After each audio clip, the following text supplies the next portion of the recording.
اللہم صلی علی محمد وعلی آل محمد کما صلیت علی ابراہیم وعلی آل ابراہیم انک حمید مجید۔ اللہم بارک علی محمد وعلی آل محمد کما بارکت علی ابراہیم وعلی آل ابراہیم انک حمید مجید۔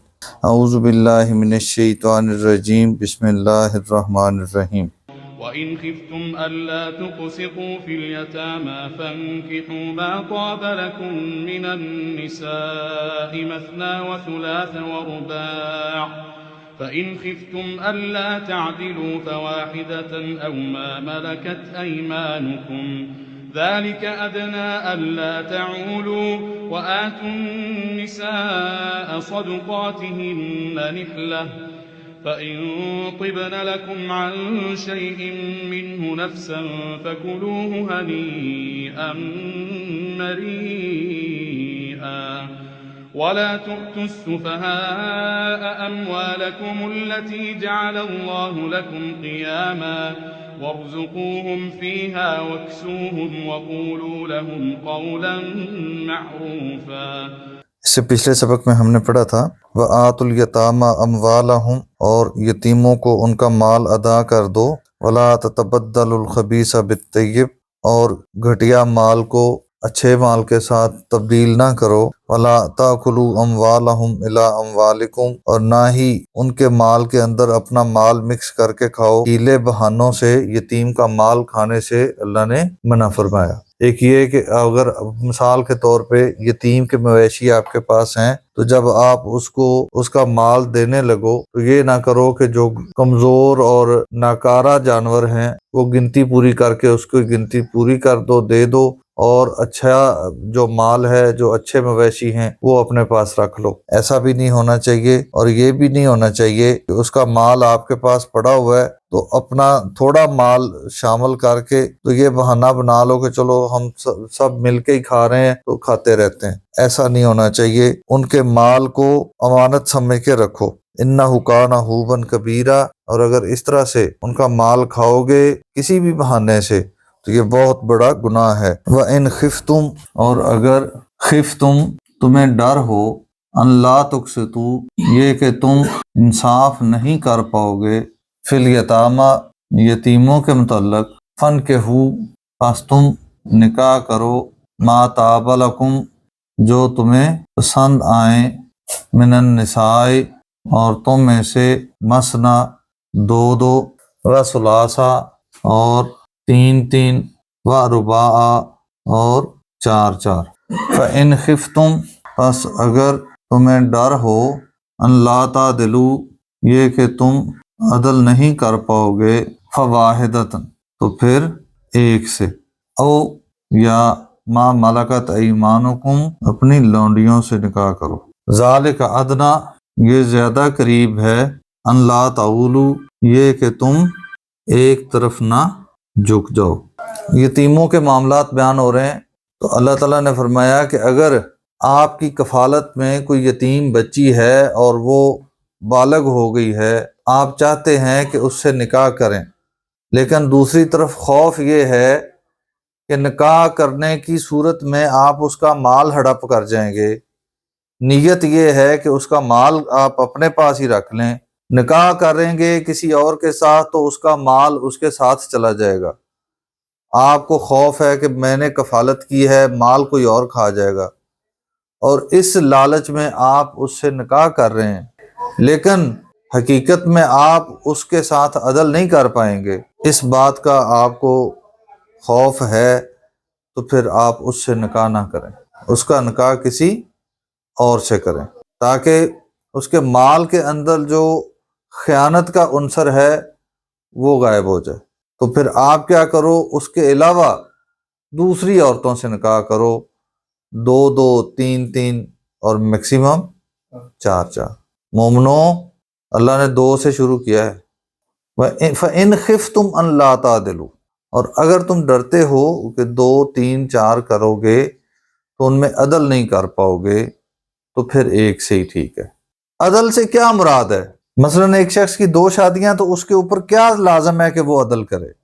جو ظاہری چیزیں تقسیم ہو سکتی ہیں اس میں وقت تقسیم ہو سکتا ہے، اس میں مال تقسیم ہو سکتا ہے، جو بھی چیزیں ظاہری طور پہ تقسیم ہو سکتی ہیں اس پر لازم ہے کہ وہ ان میں عدل کرے۔ دل کا میلان جو ہے اس کے اوپر آپ کا اختیار نہیں ہے، ہاں نیتاً آپ جان بوجھ کے زیادتی کسی کے ساتھ نہ کریں، لیکن میلان میں اگر کمی بیشی ہو تو اس پر اختیار نہیں ہے۔ لیکن اس میلان کے چکر میں آپ کسی ایک کو نوازتے رہیں اور دوسرے کو آپ بالکل اگنور کر دیں تو یہ زیادتی ہے، اس کی اجازت نہیں ہے۔ وَآتُوا النِّسَاءَ اور ادا کرو عورتوں کو صدقاتہن ان کے حق مہر، نہلتاً راضی خوشی۔ ہمارے معاشرے میں کیا حالات ہیں؟ دیا جاتا ہے جب راضی خوشی دیا جاتا ہے۔ حق مہر، حق کس کا ہے؟ مطالبہ کس نے کرنا ہے کہ کتنا حق مہر ہوگا؟ یہ کون بتائے گا؟ عورت کہے گی۔ ہمارے معاشرے میں یہ اجازت ہے۔ لڑکی کا باپ شرمندہ ہوتے ہوتے پوچھتا ہے لڑکے کے باپ سے کنا لکھوانا جی، یعنی اگر وہ مطالبہ کر لے تو ہمارے ہاں وہ قابل احترام ہی نہیں رہتا، اپنے منہ سے مانگ لیا، جبکہ شریعت نے یہ حق رکھا ہی عورت کا ہے۔ عورت مطالبہ کرے گی، اگر شادی کا خواہش مند مرد اس بات کا اہلیت رکھتا ہے، اگر اس کے پاس وہ افورڈ کرتا ہے تو وہ ہاں کر لے، اگر نہیں افورڈ کرتا تو چھوڑ دے۔ اور یہ کب ہونا چاہیے؟ جب رشتہ طے ہو رہا ہے۔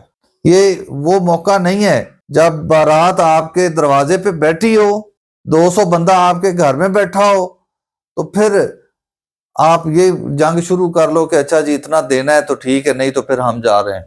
یعنی آپ دوسرے گھر کی عزت کو برباد کر کے جا رہے ہیں۔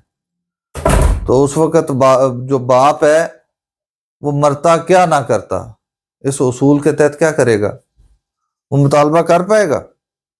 تو یہ راضی خوشی دینا نہیں ہے کہ حق مہر طے کرنے کا وقت وہ ہے جب آپ رشتہ طے کر رہے ہیں، برات کے وقت نہیں ہے۔ اس وقت تو صرف لکھا جاتا ہے، وہ لکھنے کا وقت ہے، طے کرنے کا وقت نہیں ہے، کیونکہ رشتہ طے کرتے وقت حق مہر طے کرنا اس کا ایک حصہ ہے، تو وہ بھی اسی وقت طے کرنا چاہیے جب رشتہ طے کیا جا رہا ہے۔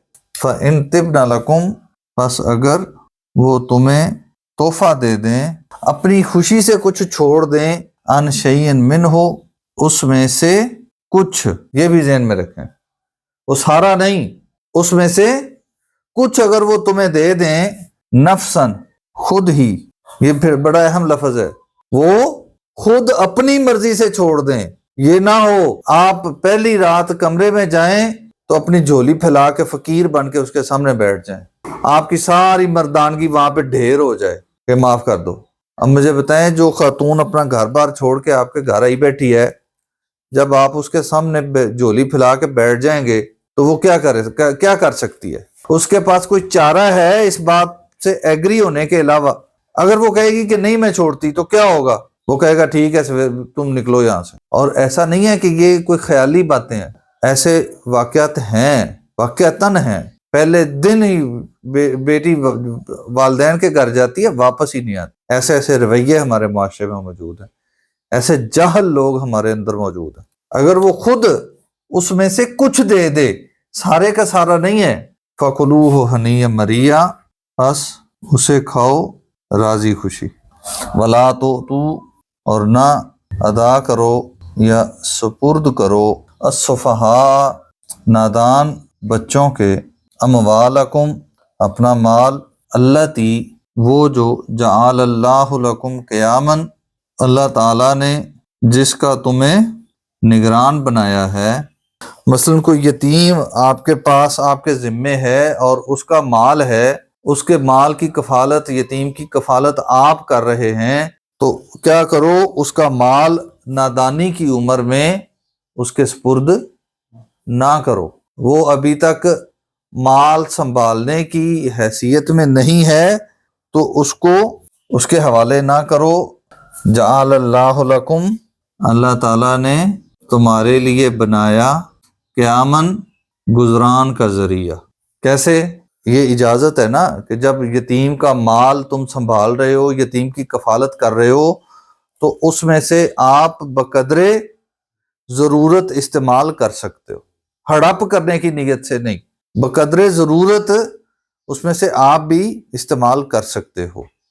جس کا اللہ تعالیٰ نے آپ کے لیے جو مال گزران کا ذریعہ بنایا ہے، وہ مال ان بچوں کو نادانی کی حالت میں نہ سپرد کرو، بلکہ کیا کرو، ورزقوہم، ان کو کھلاؤ، فیہا، اس میں سے، وکسوہم، اور ان کو پہناؤ، وقولوا لہم، اور ان سے بات کرو، قولا معروفا، اچھے طریقے سے۔ یعنی اگر وہ مطالبہ کرتے ہیں خود اس مال کا، اور آپ ابھی سمجھتے ہیں کہ یہ مال اس کے ذمہ دے دیا تو یہ ضائع کر دے گا، تو اس کو اچھے طریقے سے سمجھاؤ، وقتاً فوقتاً چیک کرتے رہو، تجربہ کرتے رہو کہ وہ اس قابل ہوا ہے یا نہیں۔ اس میں یہ نیت کی کھوٹ بھی نہ ہو کہ اس بہانے سے آپ اپنے پاس ہی رکھو، اپنے قبضے میں رکھو۔ یہ خالصتاً اللہ کی رضا کے لیے ہے کہ اگر آپ سمجھتے ہیں کہ وہ اس قابل ہے کہ اب مال کو سنبھال سکتا ہے تو اس کو دے دو، اور اگر آپ خالصتاً سمجھتے ہیں کہ وہ ابھی اس قابل نہیں ہے تو پھر احسن طریقے سے اس کو سمجھاؤ اور مال کو اپنی نگہبانی میں رکھو۔ اللہ تعالیٰ سمجھنے اور عمل کرنے کی توفیق عطا فرمائے۔